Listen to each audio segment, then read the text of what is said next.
No one knows from where this story came, Bast said. It was already old when I heard it for the first time, and I've lived for millenniums. But the legend has it that this is how the darkness entered the universe. The same darkness we are fighting now. The same darkness that had invaded your world, Sky Queen Mitra of Ankara. And it's said that it holds the answers to how it will be defeated.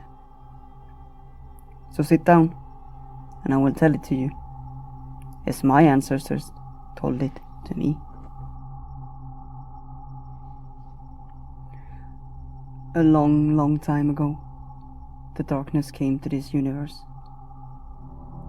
A darkness that fed on the light and all that was good and pure. A darkness that was devouring the stars and the suns, destroying all the light and joy. The Council of the Galactic Alliance gathered with the beings from all the known universes.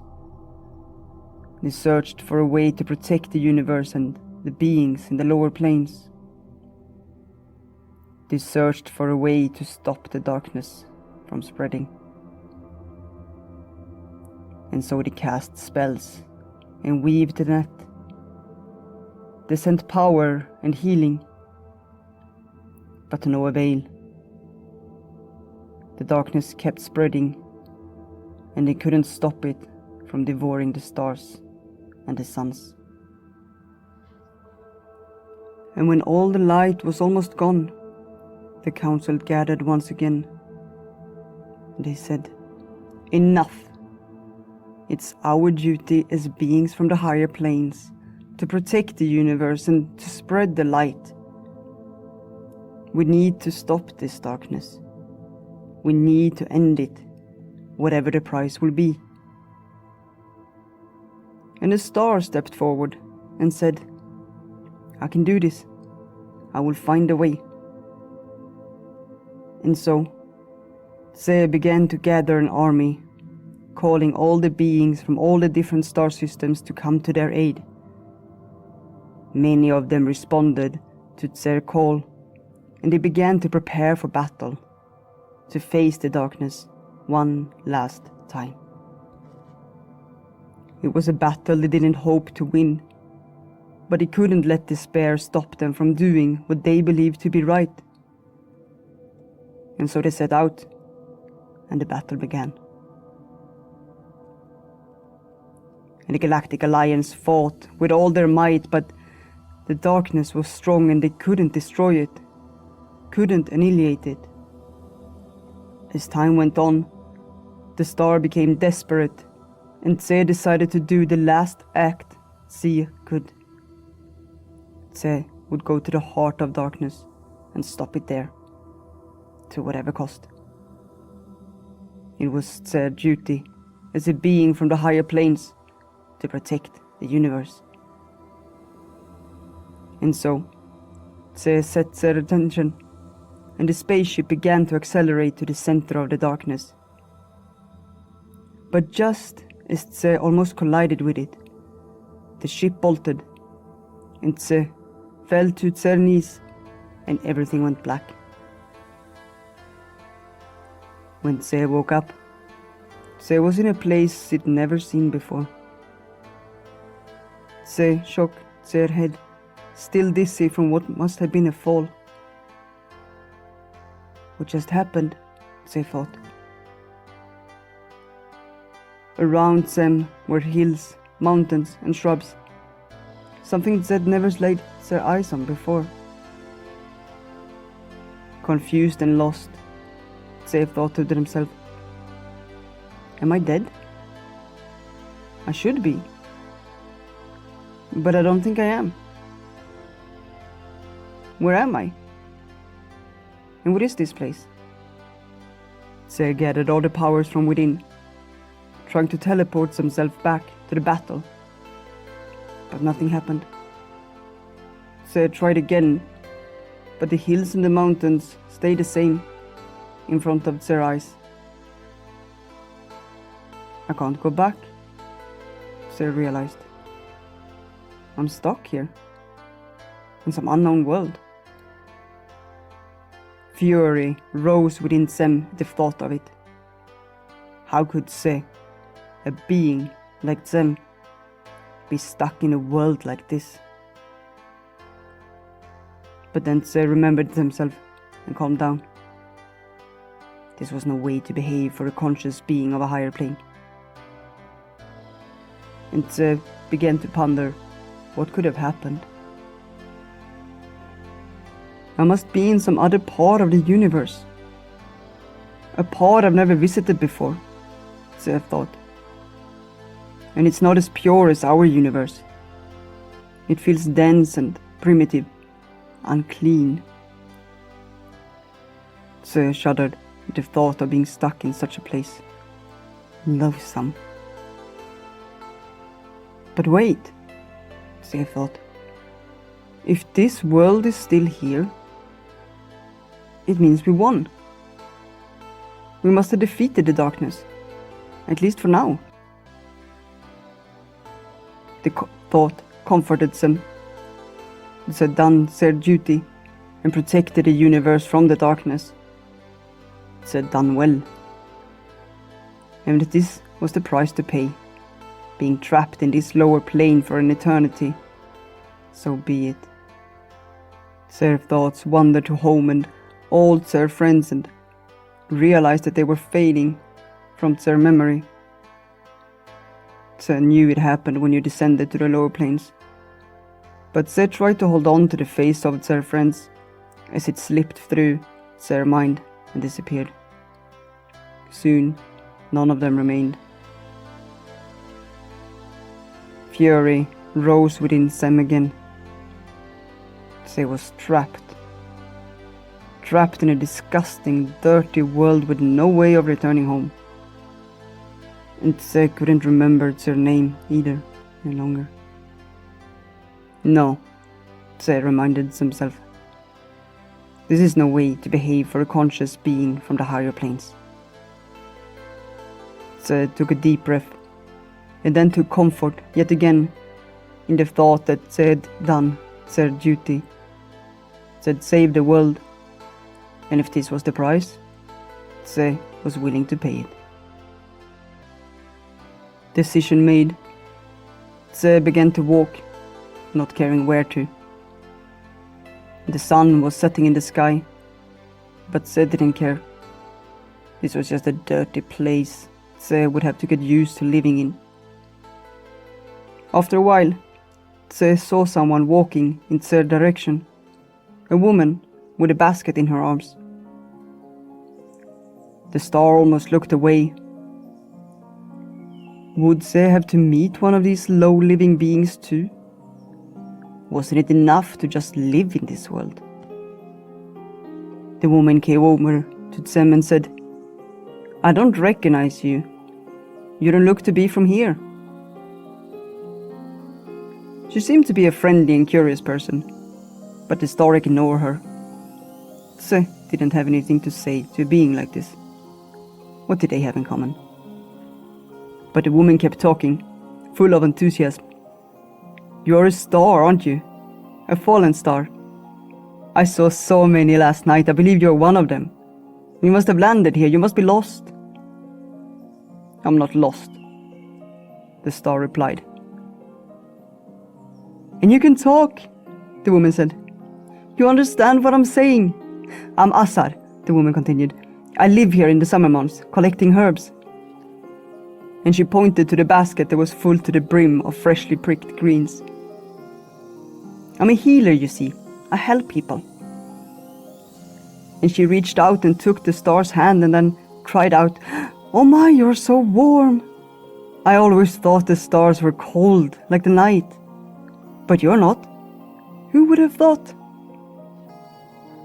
The star almost withdrew their hand at the touch.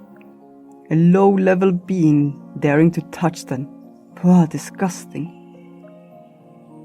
But of course now, as you can imagine, not everything was as the star wanted to show Asar. And deep inside, it felt really good to have someone holding their hand, even if it was just for a brief moment. It's less lonely in a strange world like this, with someone like Asar next to them. But they didn't let this show, of course. Not even to themselves.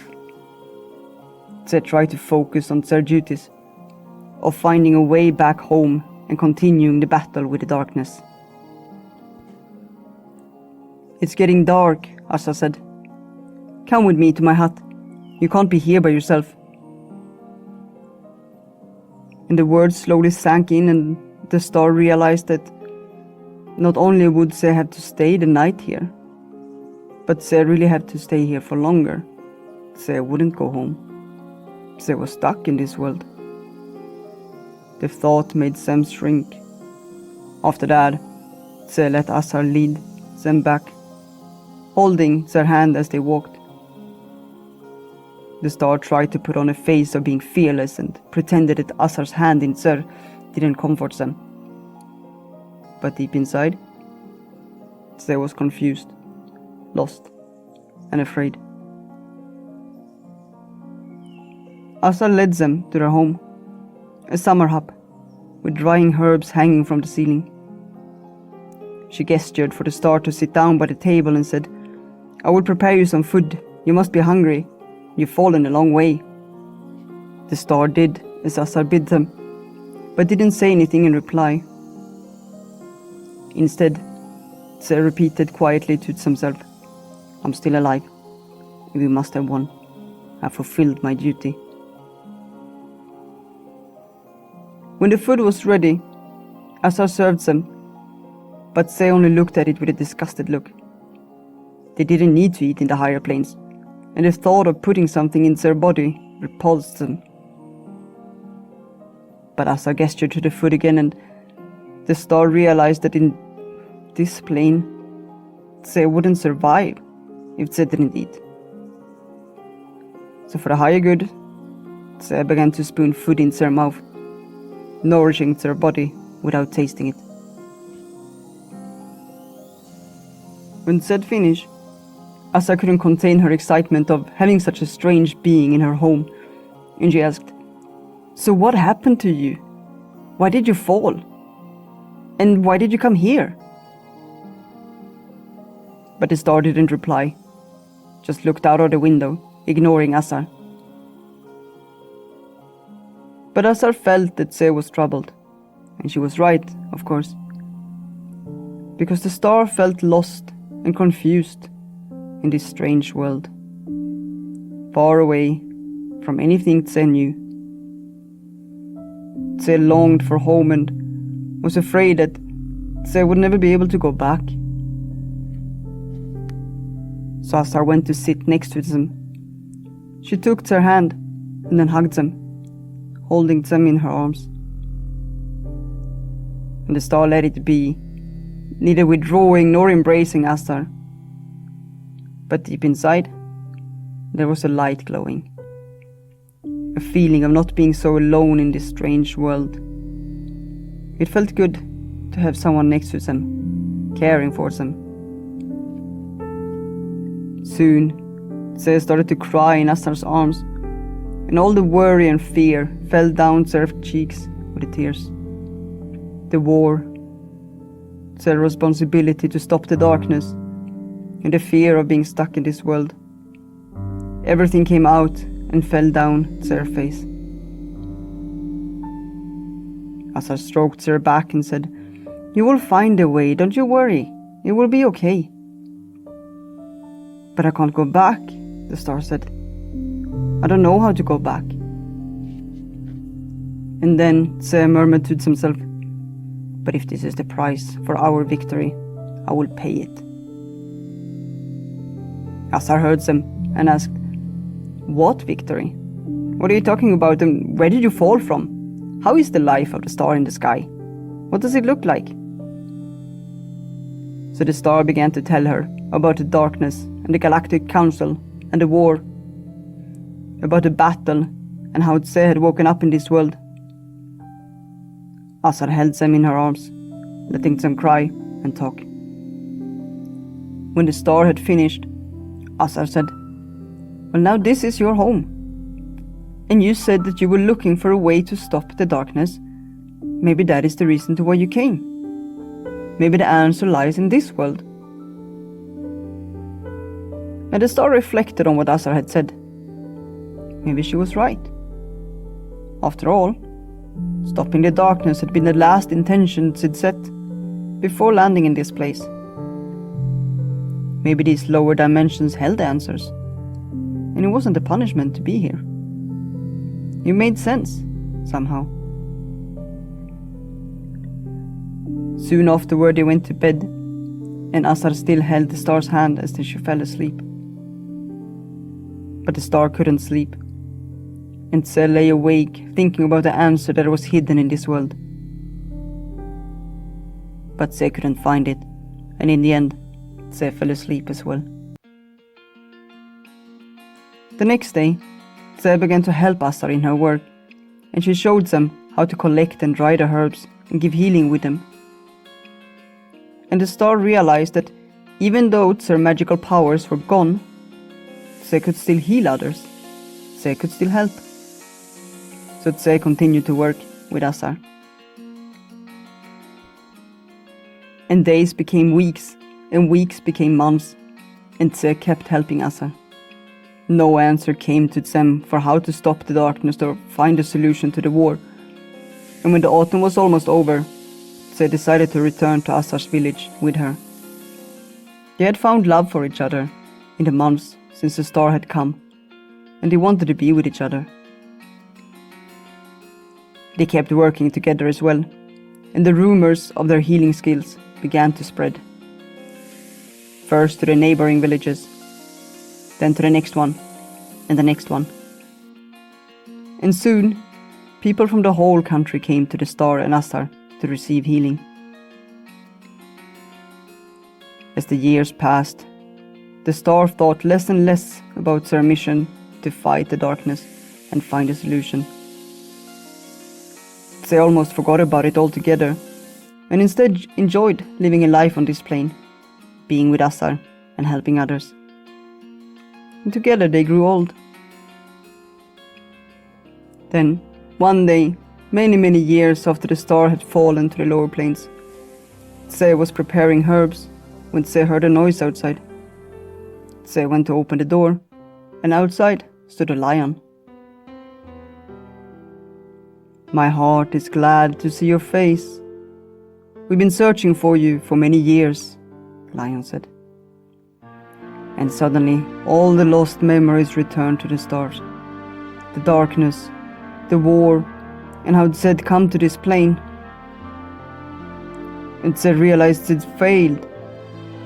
Tse was supposed to find a way back and continue the fight, but instead Tse had forgotten about it all and done meaningless work in a meaningless dimension.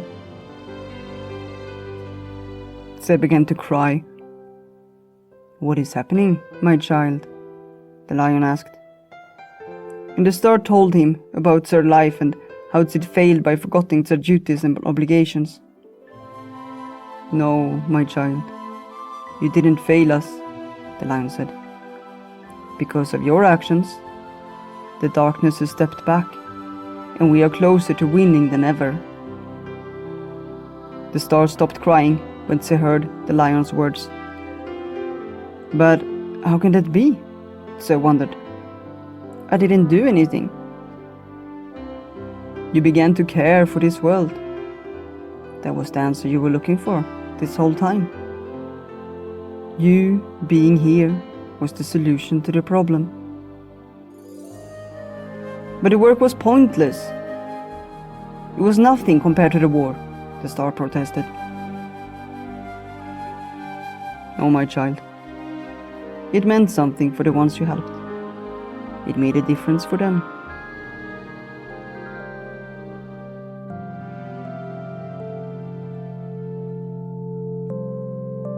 And the star reflected on what the lion had said. "You're right," Tse said. "I found the answer that I was looking for. We should come here, to this plane, and continue helping these beings. They are more affected by the darkness than us."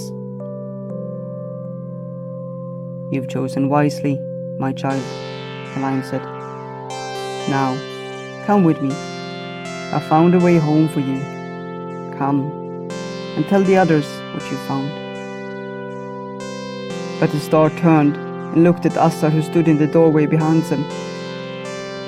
No, they said to the lion. You will go. I have my home here. And the lion returned and told the other beings what the star had found. Many of them followed their footsteps and were born into the lower planes, bringing love and healing to it. And by doing so, they defeated the darkness. And that, Bast said, is the legend of the Galactic Council, as it was told to me by my ancestors. I believe it's just a story, but now you know it. Sky Queen Mitra of Ankara.